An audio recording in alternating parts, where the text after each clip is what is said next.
우리는 모두 양과 같아서 길을 잃고 헤매었지만 우리 주님이 목자 되셔서 우리를 구원하셨습니다. 십자가에 달린 예수님께서 우리를 죄 가운데서 구원해 주신 줄로 믿습니다.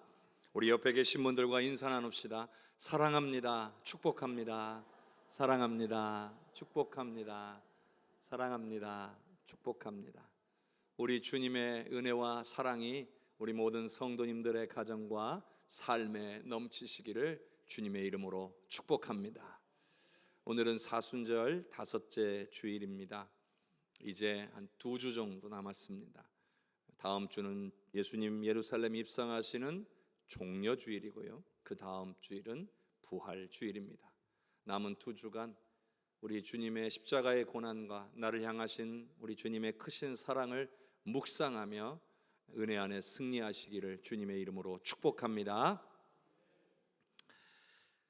대한민국 헌정 역사상 현직 대통령의 2번째 파면이 결정되었습니다. 그 어떤 때보다도 나라를 위해 기도하는 시간이 아니었나 하는 생각이 듭니다. 이것이 끝이 아니죠. 이제 다시 원래의 자리로 돌아가야 합니다. 회복되어야 할 때입니다. 그러나 쉬운 것만은 아닙니다. 많은 어려움들이 있을 겁니다. 그래서 더 우리의 기도가 필요한 때입니다. 하나님께서 기뻐하시고 하나님의 영광을 위하여 사용하시고 하나님의 정의와 공의가 행해지는 아름다운 나라가 될 수 있도록 계속해서 나라와 민족을 위해 기도하기에 힘쓰시는 모든 성도님들이 되시기를 주님의 이름으로 축복합니다. 제가 지난 4달간의 이 국가적인 혼란을 경험하면서 드는 생각이 하나 있었습니다. 그것은 그 어떤 공동체든 좋은 일꾼이 정말 중요하구나, 좋은 일꾼이 세워지는 것이 얼마나 중요한가를 생각하게 되었습니다. 말만 번지르르하게 하는 사람보다 자신이 말한 대로 실천하기 위해서 힘쓰는 사람이 정말 좋은 일꾼이구나 하는 생각을 해보았습니다. 말한 대로 다 하는 사람이 어디 있습니까?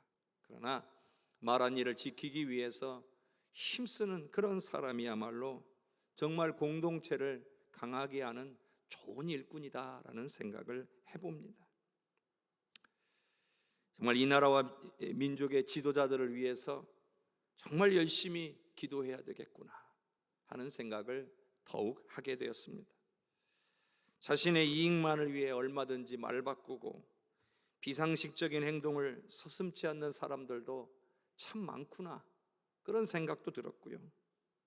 이번 계기가 우리에게는 큰 위기였기도 했지만 이런 계기를 통해서 모든 지도자들과 우리 모든 국민들이 더욱 성숙해질 수 있기를 간절히 소원합니다. 성도 여러분, 대한민국에도 좋은 일꾼이 세워져야 하듯이 하나님 나라를 위해서도 좋은 일꾼이 세워져야 합니다. 교회 공동체, 신앙 공동체를 위해서도 좋은 일꾼이 세워져야 합니다. 하나님의 나라를 그리고 교회 공동체를 아름답고 건강하게 세우는 것 역시 모두가 좋은 일꾼을 통해서 이루어진다는 것을 기억해야 합니다. 왜 예수님께서 이 땅에 오셔서 그 모든 사역 가운데에 제자들을 세우는데 가장 많은 시간과 노력을 할애하셨는지를 생각해 보아야 합니다. 우리 예수님은 단지 우리를 위해 십자가에 죽으시기 위해서만 오신 것이 아닙니다. 만일 예수님이 우리를 위해 죽기만 위해서 오셨다면 예수님의 십자가의 사건은 역사에 한 줄 정도로 기록되고 잊혀졌을지도 모르는 일입니다. 십자가와 부활을 목격한 사람들의 증언들도 시간이 흐르며 점차 사람들의 머리에서 다 잊혀지고 말았을 것입니다.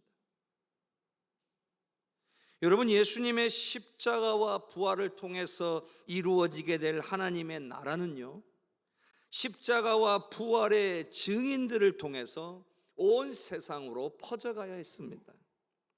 그런데 이것을 위해서는요, 단순히 증인 수준에 머물러서는 안 된다는 거예요. 무슨 말이냐면 또 다른 증인들을 세울 수 있도록 훈련되어야 한다는 이야기입니다. 그래서 예수님이 제자들을 모으셨고 끊임없이 제자들로 하여금 증인의 삶을 살면서 더불어 제자 삼는 삶도 살도록 가르치고 훈련하셨던 것입니다. 자, 마태복음 28장 19절과 20절을 함께 읽어보겠습니다.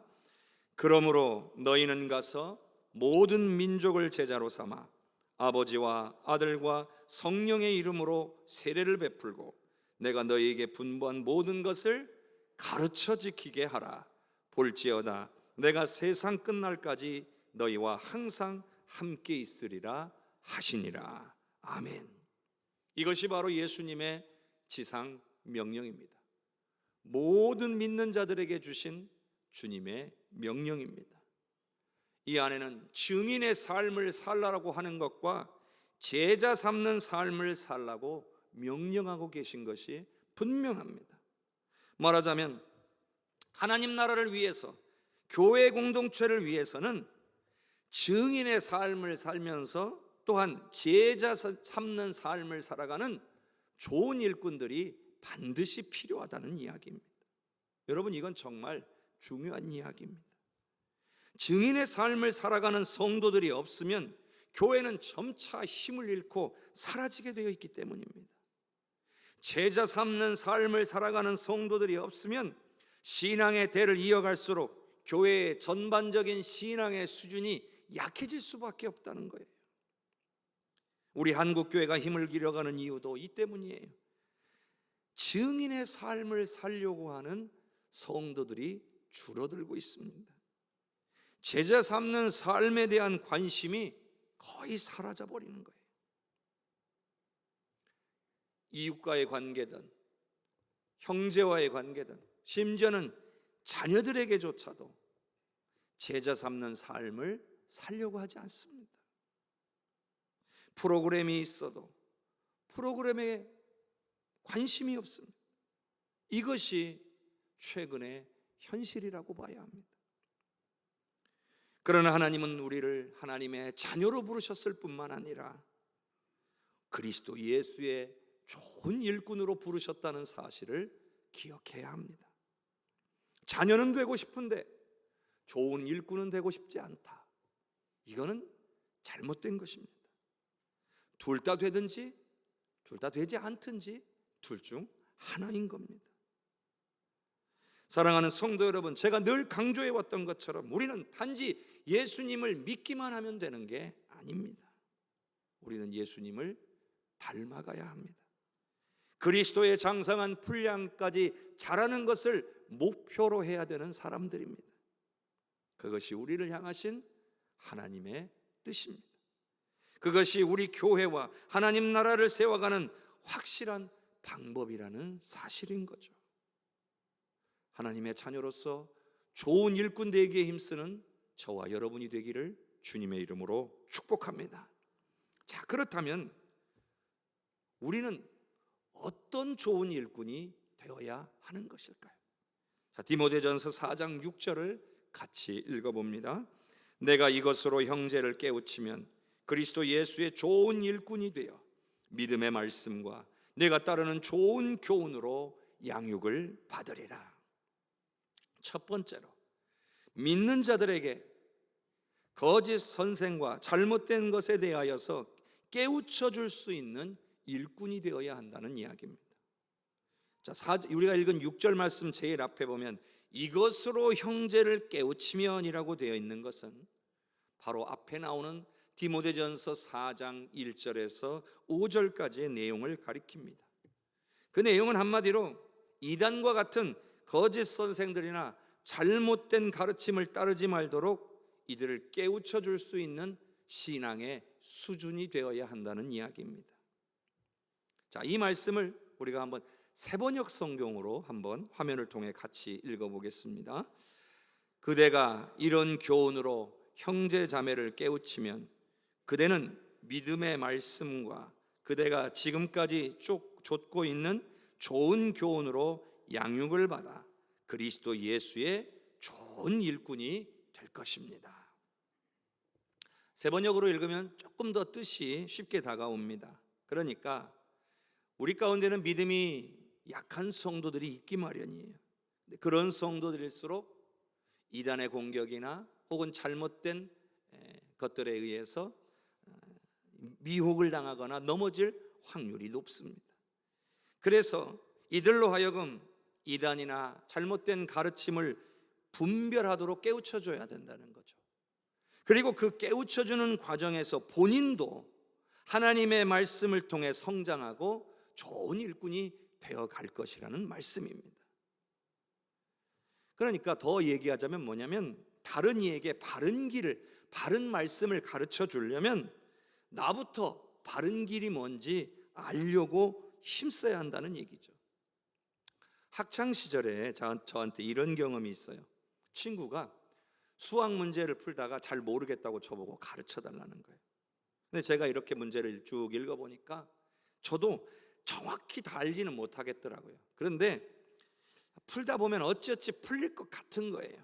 그래서 한쪽의 마음속에는 내가 정확히 모르는데 가르쳐 줘야 되나 하는 마음도 있지만, 모르겠다, 일단 한번 해보자, 이런 마음도 있었어요. 그래서 일단 한번 풀어주기 시작했습니다. 설명을 해가면서 풀어주다 보니까 풀어지는 거예요. 그리고 그 과정에서 더 명확하게 알게 되고 내 안에 정리가 더 되더라고요. 그래서 한번 싹 해준 다음에 다시 더 쉽고 명확하게 설명을 해줄 수 있었습니다.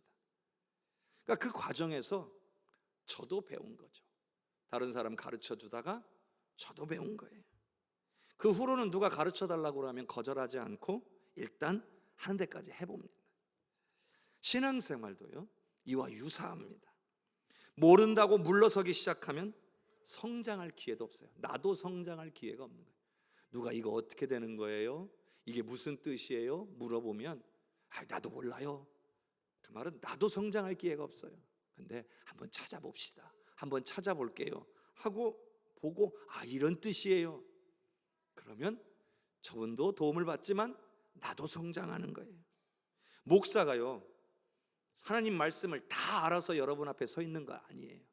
저도 여러분에게 말씀 전하기 위해서는요, 말씀도 열심히 읽고 계속해서 반복해서 묵상하고, 또 선배 목사님들의 말씀들도 찾아보고 주석책도 찾아보고 하면서 뭐가 바른 것인가, 또 성령의 도우심을 구하면서 열심히 기도하고, 그렇게 정리된 것을 여러분과 나누는 거예요. 그 과정에서, 여러분에게 전하는 과정에서 저도 명확하게 정리가 되고, 저도 더 말씀을 더 깊이 알아가게 되는 거예요. 여러분, 전도도 마찬가지예요. 내가 무슨 말을 해야 될지 잘 모르잖아요. 근데 복음을 자꾸 전하다 보면요, 어떻게 되냐, 복음이 더 정리가 돼요. 처음에는 내가 무슨 말 하는지도 모르겠고 내가 잘했는지도 잘 모르겠는데 일단 하다 보면 정리가 되기 시작해요. 그리고 내가 틀렸는지 안 틀렸는지 확인하려고 자꾸 말씀도 찾아보고요, 그러면서 더 잘 말씀을 전하게 되더라고요. 그러니까 오늘 우리가 해야 돼요. 우리가 말씀 안에서 더 서기 위해서라도 다른 누군가에게 하나님의 말씀을 더 가르쳐 주려고 힘써야 돼요. 사랑하는 성도 여러분, 서로가 서로를 세워갈 수 있는 성숙한 신앙이 될 수 있도록 하나님의 말씀으로 서로 권면하는 성도님들이 되시기를 주님의 이름으로 축복합니다. 디모데전서 4장 7절과 8절을 함께 읽겠습니다. 망령되고 허탄한 신화를 버리고 경건에 이르도록 내 자신을 연단하라. 육체의 연단은 약간의 유익이 있으나 경건은 범사에 유익하니 금생과 내생의 약속이 있느니라. 두 번째로요, 저속하고 거짓된 이야기들에 휘둘리지 말고 자신의 경건함에 이르도록 자신을 연단하라는 거예요. 한마디로 경건함에 이르도록 힘쓰라는 이야기죠. 여러분, 우리는 예수 믿고 구원받은 하나님의 자녀들입니다. 예수님의 십자가와 부활을 믿는 사람들입니다. 이거면 사실 충분합니다. 그러니 거짓된 이야기들에, 허탄한 이야기들에 신경 쓸 필요가 없어요. 그러니까 내 안에 이 구원의 확신만 분명하게 가지고 있으면 되는 거예요.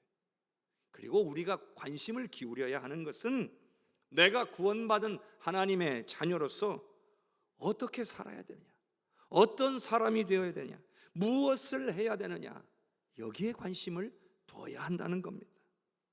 오늘 말씀에서 자신을 연단하라고 하죠. 무엇을 위한 연단입니까? 경건에 이르도록 연단하라는 거예요. 그리고 경건에 힘써야 되는 것, 그 힘쓰는 것이 유익한 이유는요, 범사에도 유익하지만 금생과 내생에 약속이 있기 때문이라는 거죠. 이 땅에서뿐만 아니라 천국에서의 삶을 약속하기 때문이라는 거예요. 뿐만 아니라 경건에 힘쓰라는 것은 경건이 저절로 이루어지는 게 아니라는 거죠. 가만히 있으면 경건해지는 게 아니고 힘쓰지 않으면 얻어질 수 없다는 뜻이에요. 예수 믿으면 저절로 경건해지는 거 아니에요. 경건한 척 한다고 해서 경건해지는 것이 아니라는 거죠. 자, 그러면 경건이 뭔지를 한번 정리해 봐야 됩니다. 도대체 경건이 뭐냐? 구약 성경에서 경건은 무슨 뜻으로 나오냐면 하나님의 얼굴 앞에서 행하는 게 경건이래요. 그러니까 하나님 앞에 설 수 있을 자격이 없으면, 하나님 앞에 서기에 부끄러우면 안 되는 거예요. 그러니까 하나님 앞에 나아갈 수 있을 만큼 자신을 돌아보는 게 경건이에요. 신약 성경에서는요, 하나님을 경외함으로 바르게 잘 선다는 뜻이에요. 그러니까 사실 의미 차이는 별로 없는 거죠. 경건하다는 것은 하나님을 경외함으로 올바르게 행동하며 사는 것을 말하는 거예요. 하나님 보시기에 올바르게 행동하며 사는 것, 이게 경건하다는 뜻이에요. 그러려면 어떻게 해요? 일단은 내가요, 항상 하나님 앞에 서 있다라는 것을 깨닫고 살아가는 사람이에요. 교회 여기서만 하나님 앞에 서 있는 게 아니고요, 여러분의 삶 속에서 우리는 다 하나님 앞에 서 있는 사람들이에요. 그러면 어떻게 살아야 되겠어요? 항상 하나님을 두려워하며 경외하며 신뢰하며 살아야 되는 거예요.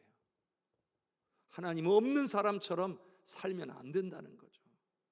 여기 있으나 교회에 있으나 삶 속에 있으나 어디서나 나는 하나님 앞에 서 있는 사람이야, 이런 심령으로 살아가야 된다는 거예요. 간혹 그런 분들 있잖아요. 교회에 왔을 때만 경건한 모습을 보이고 가정과 삶에서는 전혀 하나님 없는 사람처럼 살아가는 사람들이 있어요. 여러분, 이런 사람들은 경건한 사람 아니에요. 경건한 척하는 사람이에요. 왜냐하면 하나님이 어디서나 내 모습을 보고 계시고 내 중심을 보고 계셔요. 우리가 어떤 생각을 하는지, 우리가 어떤 모습으로 살아가는지를 다 보고 계세요. 그러니 다 결국에는 하나님 앞에서 드러나게 돼 있어요. 경건해야 범사에 유익할 뿐만 아니라 금생과 내생에 약속이 있다 하지 않았습니까? 하나님 앞에 올바로 서기 위해 힘쓰는 사람이 경건한 사람이요 좋은 일꾼이 되는 줄로 믿으시기를 바랍니다. 자, 디모데전서 4장 11절을 함께 읽겠습니다. 너는 이것들을 명하고 가르치라. 자, 세 번째로요, 내가 경건에 힘쓰는 사람이 되는 것도 중요한데, 내가 경건에 힘쓰는 사람이 되었다면 이제는 다른 이들에게도 경건에 힘쓰라고 명하고 가르쳐야 한다는 거예요. 내가 완벽히 경건한 사람이어서 남을 가르친다는 거 아니에요. 아유, 내가 부족한데 내가 자격이나 있겠어? 이게 아니에요. 내가 먼저 솔선수범하면서 다른 이들에게도 이렇게 살아야 된다라고 가르쳐야 된다는 얘기죠. 내가 그렇게 살지 않는데 어떻게 남들 보고 이렇게 살아라라고 이야기할 수 있겠냐는 거죠. 믿음의 선배는요, 믿음의 후배들을 가르쳐야 합니다. 특히나 정말 중요한데, 여러분의 가정에서 여러분의 자손들에게 경건에 힘쓸 것을 반드시 가르쳐야 된다는 거예요. 하나님 앞에 바로 설 것을 반드시 가르쳐야 한다는 겁니다. 그러려면 내가 먼저 그렇게 살아야죠. 내가 가정에서 그런 모습을 보여줘야죠. 내가 하나님 앞에서 경건에 힘쓰는 삶, 내가 하나님 앞에 올바로 서기 위해서 힘쓰는 삶을 살면서 그 모습을 내 자손들에게 보여주면서 자손들에게도 가르쳐야 한다는 거예요. 여러분, 신앙의 가정에서 자랐다고 무조건 자녀들이 하나님 앞에 바로 서려고 하는 것 아닙니다. 신앙의 가정에서 자랐어도 하나님 없는 것처럼 살아가는 사람들 많습니다. 여러분, 반드시 가르쳐줘야 돼요. 어떤 방식으로든 그들이 가르침을 받도록 해줘야 합니다. 내가 가르쳐주지도 않았으면서 자녀들이 하나님 앞에 바로 서기를 기대한다는 것은 이건 뭔가 이상한 거예요. 언제나 오늘 우리에게요, 여러분, 지금 늦은 것 같아도요, 늦은 건 없어요. 어릴 적에 하면 더 좋죠. 근데 늦지 않았어요. 지금 시작하면 돼요. 지금이라도 나의 자녀들, 나의 손주들에게 하나님이 지켜보고 계신다는 사실을 기억하라고 가르쳐줘야 합니다.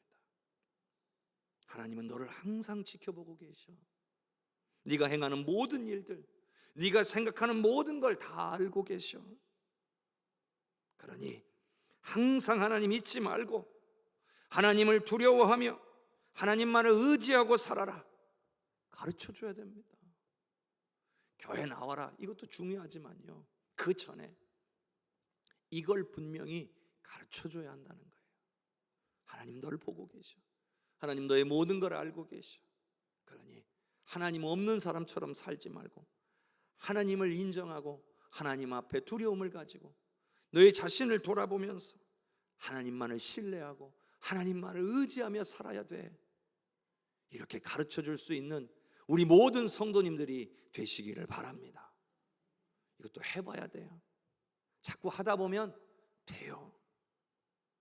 디모데전서 4장 12절에서 15절까지를 같이 읽어봅니다. 누구든지 내 연소함을 업신여기지 못하게 하고 오직 말과 행실과 사랑과 믿음과 정절에 있어서 믿는 자에게 본이 되어 내가 이를 때까지 읽는 것과 권하는 것과 가르치는 것에 전념하라. 내 속에 있는 은사 곧 장로의 회에서 안수받을 때에 예언을 통하여 받은 것을 가볍게 여기지 말며 이 모든 일에 전심전력하여 너희 성숙함을 모든 사람에게 나타내게 하라. 네 번째로는요, 우리는 다른 믿는 자들에게 본이 되는 일에 힘써야 한다는 거예요. 그래야 좋은 일꾼이라는 겁니다.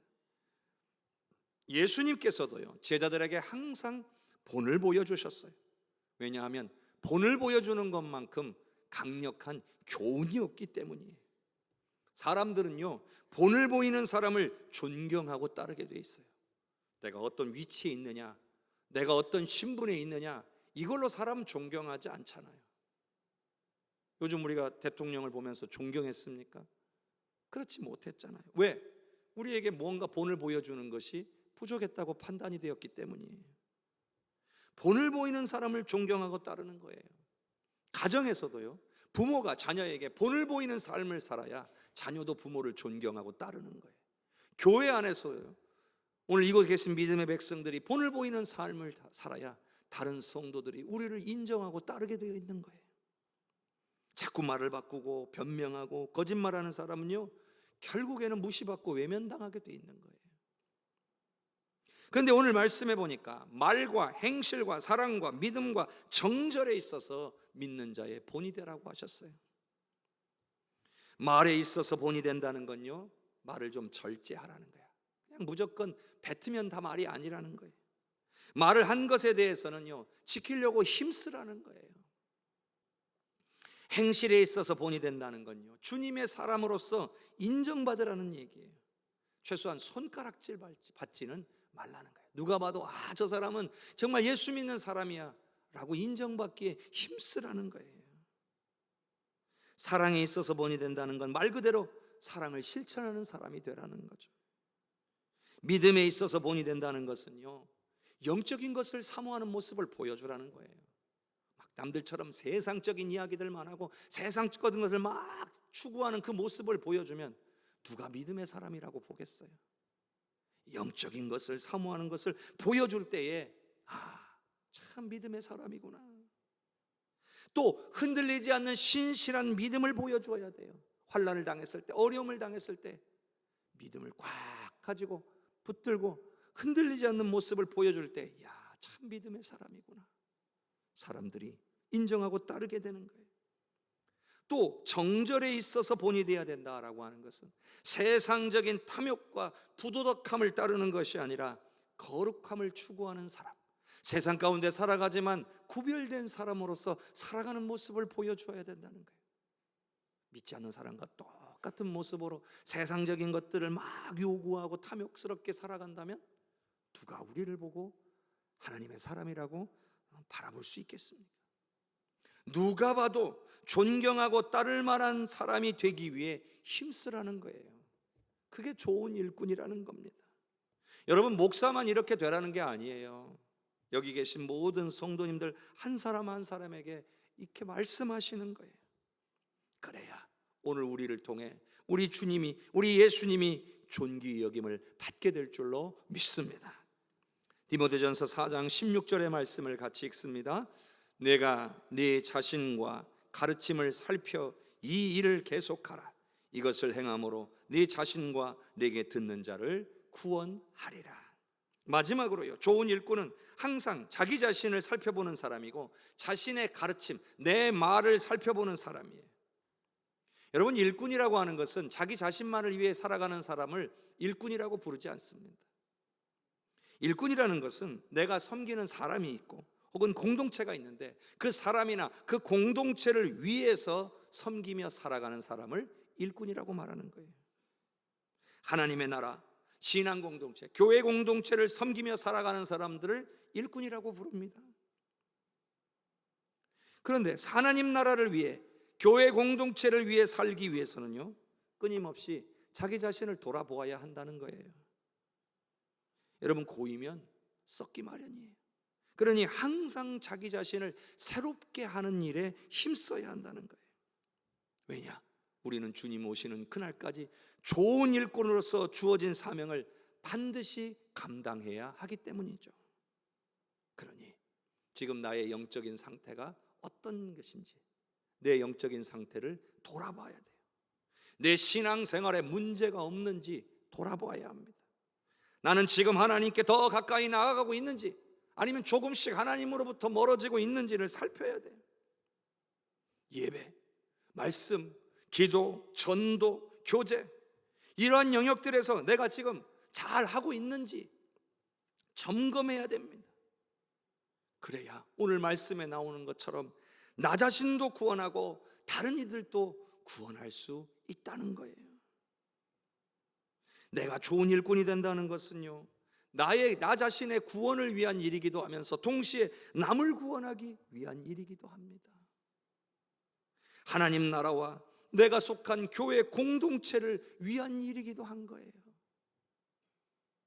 그러니 오늘 우리 해성교회 성도, 우리 해성교회가 더 아름다운 신앙의 공동체가 되려면 먼저 나 자신부터 더 은혜롭고 더 성숙한 신앙인이 되어 가야 다른 이들도 그렇게 세워갈 수 있다는 거예요. 오늘 우리 자신을 돌아보고 살펴볼 수 있기를 바랍니다. 근데 여러분, 조심해야 될 게 있어요. 왜냐하면 유혹이 많아요. 가만히 있으면 저절로 되지 않는다 했잖아요. 왜 더 안 되느냐? 세상이 끊임없이 우리를 유혹하기 때문이에요. 원수 마귀가 우리로 좋은 일꾼 되지 못하도록 끊임없이 방해하고 있기 때문이에요. 우리에게 속삭입니다. 야, 귀찮은데, 야, 편하게 해, 편하게 해. 적당히 해, 적당히. 그만하면 됐잖아. 너 바쁘지 않냐? 너 힘들잖아. 너 신경 쓸 건 많잖아. 너 그럴 시간 어디 있어? 너 하고 싶은 거 해야지. 피곤하잖아. 잠잘 시간도 부족하잖아. 네가 일꾼은 무슨, 다른 사람들이나 하라 그래. 여러분, 이 모든 것이 우리를 향한 마귀의 음성입니다. 성도 여러분, 우리를 하나님으로부터 멀어지게 만드는 것이라고 한다면 그 어떤 것이라도 물리쳐야 합니다. 우리는 분명 좋은 일꾼이 되라고 부름받았습니다. 그냥 일꾼이 아니에요. 좋은 일꾼 되라고 부름받았습니다. 우리를 위해 십자가에 죽으셨다가 사흘 만에 부활하신 예수님께서 오늘 저와 여러분에게 명령하고 계신 거예요. 내가 좋은 일꾼 되면요, 먼저는 나 자신에게 좋은 일이에요. 뿐만 아니라 내가 좋은 일꾼 되면요, 내 자손들에게도 좋은 일이잖아요. 우리 해성교회에도 좋은 일이에요. 나아가서는 하나님 나라를 이루는 일이에요. 그러니 오늘 저와 여러분이 좋은 일꾼 되기 위해 힘써야 됩니다. 그래야 여러분의 가정이 믿음의 반석 위에 굳게 서는 거고요. 그래야 우리 해성교회가 더욱 건강하고 아름답고 부흥하는 교회가 될 수 있는 거예요. 가만히 있으면 어찌 하나님의 은혜가 부어질 수 있으며 어찌 교회 공동체가 부흥할 수 있겠습니까? 말씀 위에 굳게 서서 모든 거짓된 것들을 분별하고 가르치는데 힘쓰기를 바랍니다. 경건에 이르기 위하여 힘쓰십시오. 내가 하나님 앞에 올바로 서 있는지를 돌아보십시오. 그리고 다른 이들에게, 특히 자손들에게 하나님 앞에 바로 서도록 가르치십시오. 다른 신앙인들에게 본이 되는 삶을 살기 위해 힘쓰십시오. 그리고 항상 자신의 행위와 자신의 말을 돌아보고 점검하십시오. 그래야 주님이 부르신 좋은 일꾼입니다. 주님이 바라시는 좋은 일꾼 되시기를 주님의 이름으로 축복합니다.